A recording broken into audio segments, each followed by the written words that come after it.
So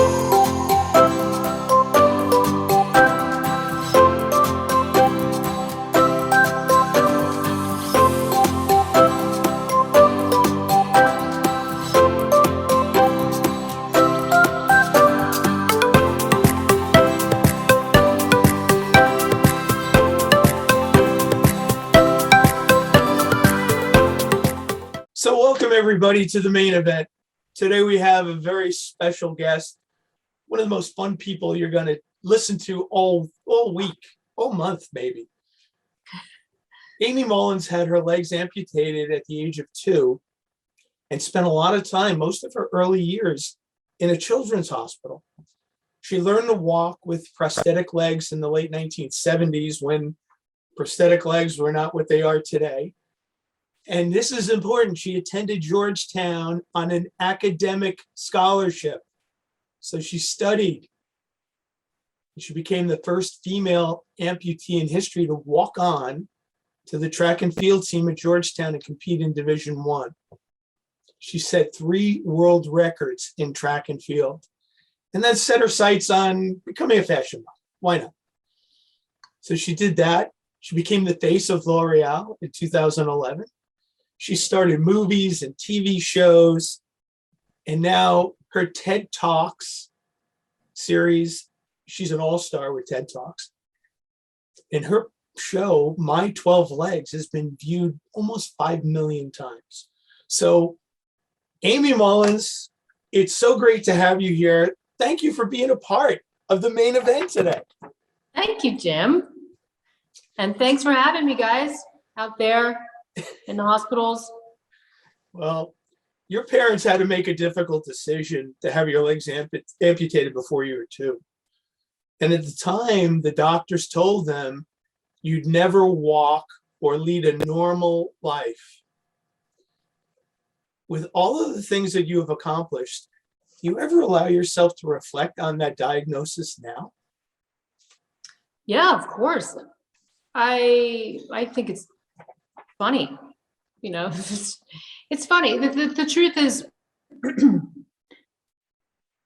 there's a lot that people don't know, and because there is some, a need in us, especially for our parents, to try and know more, as much as they can, about what's going to happen to you, what your prognosis is. I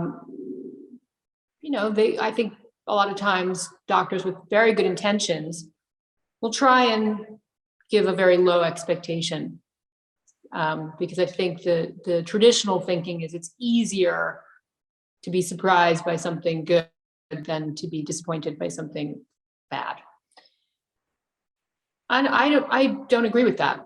I think it was an incredible lesson. I know for the doctor who gave the prognosis that I would never walk or have independent mobility, I spoke to him on the phone just a few years ago, and we talked about that a lot, that it really changed his life to watch me grow up and not care at all about the prognosis, the idea of, and also to not care at all what a normal life looks like. Why, I think people spend too much time trying to be like everyone else. It's just such a more fun way to go through life if you can accept who you are and have fun with who you are and not worry about being normal, because no one is. That's the big secret. There isn't anyone who is normal. So when I reflect on that prognosis, I just think, well, at least I knew they were wrong then. And for what it's worth, the doctor who gave that prognosis knows that he was wrong too. And he became a better doctor for it. Well, that's a great way to look at it. And you're absolutely right. I think things, 30 or 40 years ago, were just that, that they didn't want to set expectations too high. But, from the outset, you were playing kickball with your brothers and you got a paper route and you were just doing everything that, every other kid in the neighborhood was doing. And I'm just curious, when did you realize that there was as much medicine coming out of this as there was from, the medicines that you were receiving or the physical therapy you were going through? Very early, I realized that. Probably not in the way that an adult would, to think that, our thoughts are very powerful, but instinctively, I knew that because I knew that the prognoses throughout my childhood of how long it's going to take you to learn how to walk on this new pair of legs, or you're not going to be able to run on them for a while. I knew in my gut what I could do. And I trusted that, which I'm very grateful for, because it's not easy when you have a lot of grown-ups telling you one thing and your little self is thinking another thing. And I guess I was lucky in that it was pretty willful, had a lot of willpower. And that's one way to put it. Yeah, one way to put it, right. I'm sure there are others. But it definitely served me well when it came to realizing that your thoughts become things.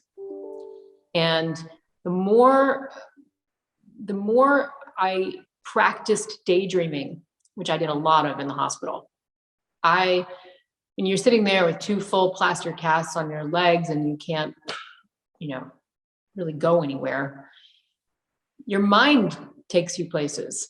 And the more you practice it, the more you really get good at it. And you realize that hospital bed can become a spaceship to take you anywhere you want to go. It can be a horse, and and you're going to go on a jousting tournament. It can be a broomstick and you're going to play Quidditch. There are so many escapes from, I guess, reality.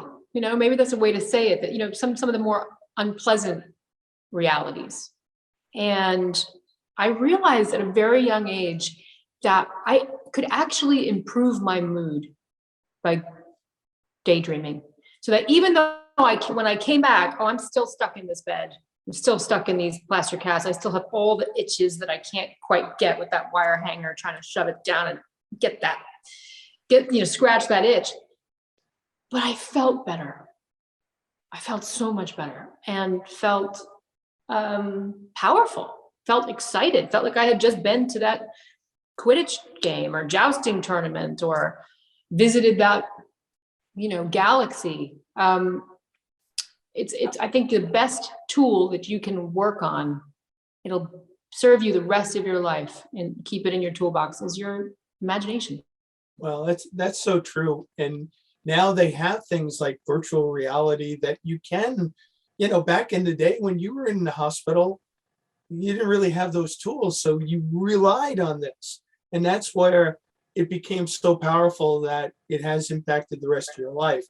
Now, you talk about your hospital experience.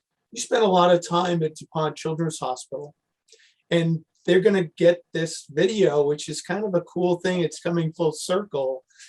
But I want you to go back in your mind now to tell me a little bit about some of the physical therapy and how much maybe you didn't always look forward to it.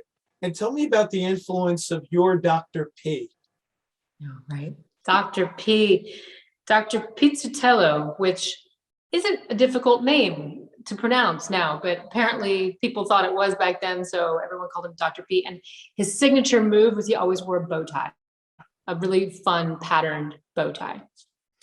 And he had dark hair and glasses, and I just remember him in his white doctor's coat with his bow tie. Very kind man, and he knew that I really hated these physical therapy sessions. I remember you get a printout, it was like little stick figures, and you'd have to do 200 sit-ups, and you had to do all these kinds of things that thankfully, yes, I have good core strength today, thanks to all that physical therapy that started me off on a good track. But there was one particular aspect of physical therapy where the physical therapist, who was well, granted, I was 5, but in my head, he's a huge guy. And I had to lay on the floor with my legs in the air with my knees bent. And he would slowly lean against the bottom of my feet, pressing in and put all of his weight. And I had to basically bench press him with my legs, which I remember wanting to, like, squirming to try and get out of this. It was hard, really hard. And the reward after completing that session was that you got to do the TheraBands, which I hated even more. And so there would be different, I'm sure everyone watching this in the hospital knows what these TheraBands are. If you don't, you will. And the funny thing is, I now travel with a pack of them. I now choose to use these things, but basically it's like a large rubber band that you might put around your thighs, or you might put around your lower legs, you might put around your arms, and they're resistance. And you have to do these exercises. Well, that little sheet, the stick figure, you have to lay on your side and raise your knee with this band 100 times, and then the other side 100 times, and then this way. It's exhausting. And at some point, my willpower really took a big dip. And it was Dr. P who said, you're a very strong little girl. I think you can probably break that band. I'll give you, and he showed me $100 bill. I'll give you $100. Wow. You can break it. And I'm not saying that money is the motivation to do everything. It certainly isn't, but he basically gave me a challenge. And it was the thing that helped turn around what was something I wanted to avoid into something that I wanted to go after and succeed at. I was a patient at the original DuPont Children's Hospital, but then they built a new one, and I was one of the first people in that. When I was 8, and I was going in for surgery, and they were doing laser surgery, which was like, whoa, really, high, like the cutting edge at the time, pardon the pun.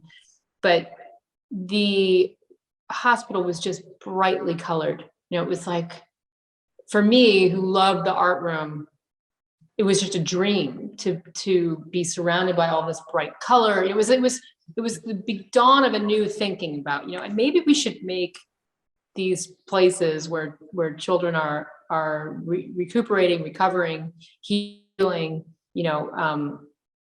battling whatever it is they're battling, make them have some levity, bring some color and light and fun. They didn't have pet therapy when I was a kid. Whoa, when you just said that, I thought, oh, I'd be a goner. I would so want to adopt all of the pets, but these are really important therapies, and the people who do it, like you said, the child life staff, is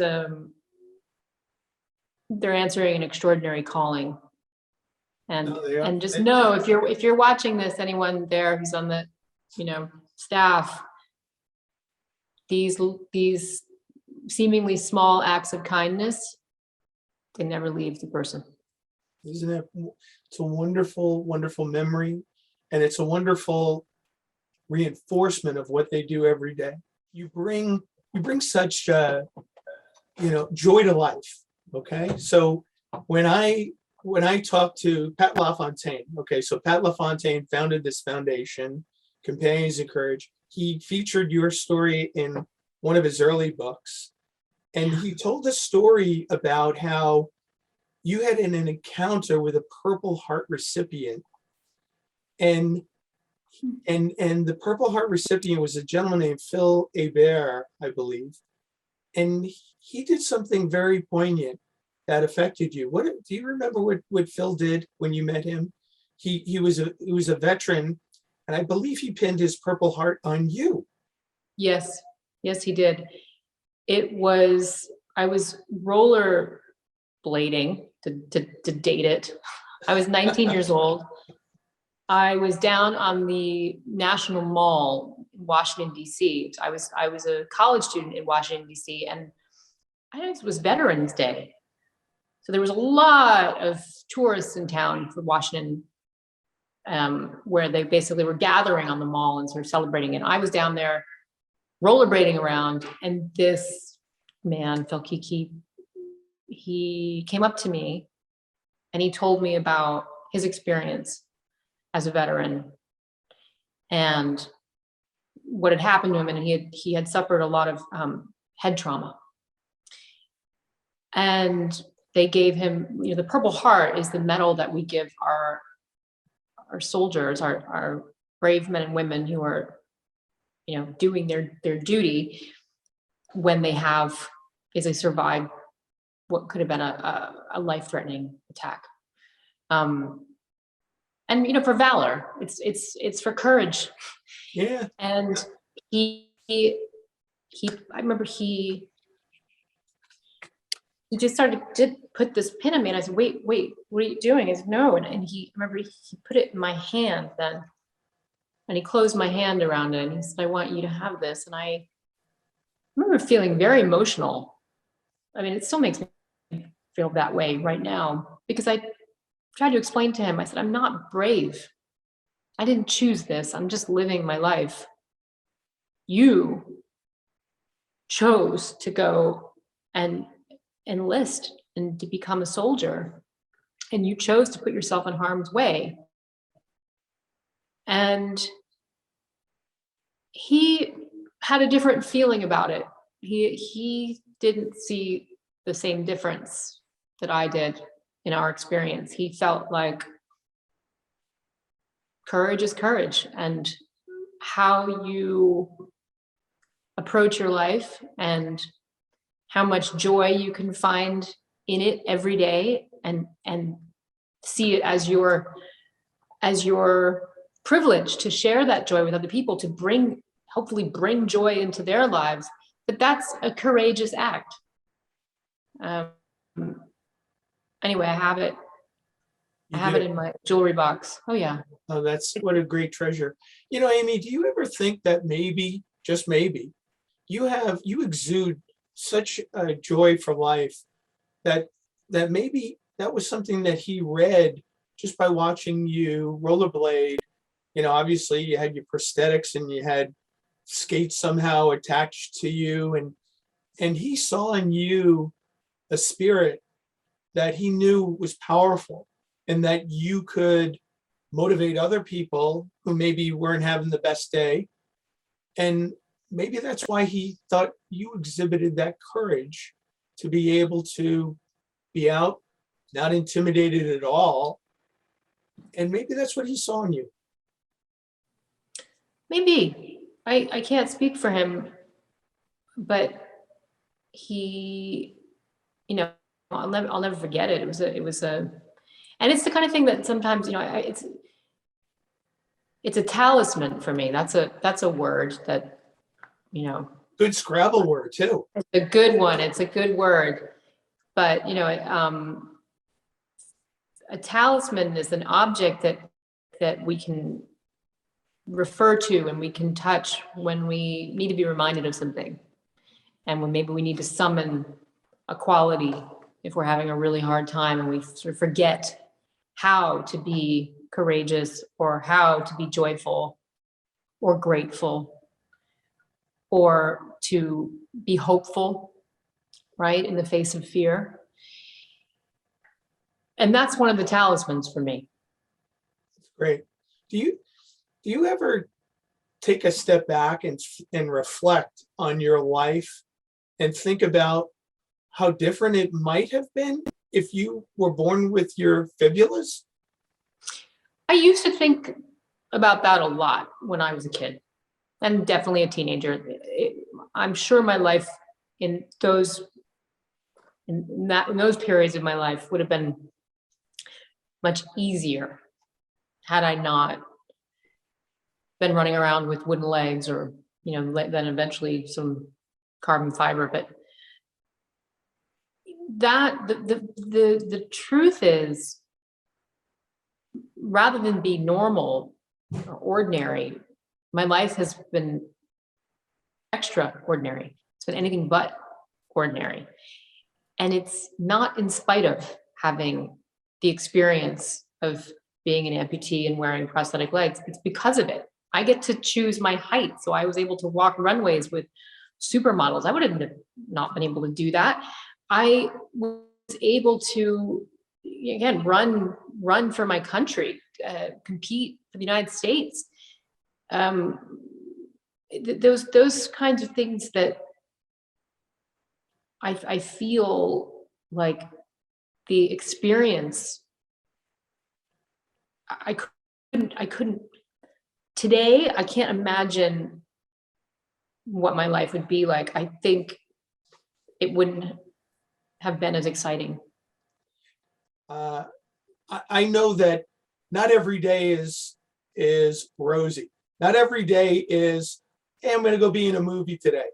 Hey, I'm going to go, be the face of L'Oreal. That stuff doesn't just happen, and there's got to be days and moments when you feel a little low. And I know that there are kids that are in the hospital today who are feeling a little low, especially with everything that's demanded of them and COVID, and, they're feeling sorry for themselves. When you had those days when you were young, or maybe still now, what do you pull out? Maybe it's the talisman. Maybe it's, you go into your jewelry box and you see that Purple Heart and it bolsters you for the day. But that can't be every day. What do you do to motivate yourself on days when you don't feel 100%? That's a great question, Jim. And it's something that a lot of people don't talk about, because I think it's a lot easier to talk about positivity and optimism, which are very, very important. But we're human beings. We are, in my head, it's like a big gemstone, like a faceted diamond. Pick your color: emerald, ruby. But You're Irish. You have to pick the emerald. Emerald, yeah. There are parts of that stone where the light's not hitting it that day. And for me, the number one way that I deal with it is to be okay with that. I don't bully myself into, you should just be feeling good all the time and positive all the time. I listen to, okay, why am I feeling this way? The best way to get out of a funk is to do random acts of kindness for people, whether you know them or not. Usually I do it for people I don't know, because then there's zero expectation that they're going to even say thank you. It just surprise acts of kindness. Just even also, it can be something as simple as really making eye contact with the people that you are seeing, the person who's bringing your lunch, or the person who's, I don't even know if they still use bedpans. I'm thinking about the hospital, but the person who's taking that away, the person who's coming to do my thing I hated the most was, needles. Really hate that. Still really hate that. But really looking in the eye and thanking them for being kind, thanking them for doing their job well, thanking them for showing up to work today.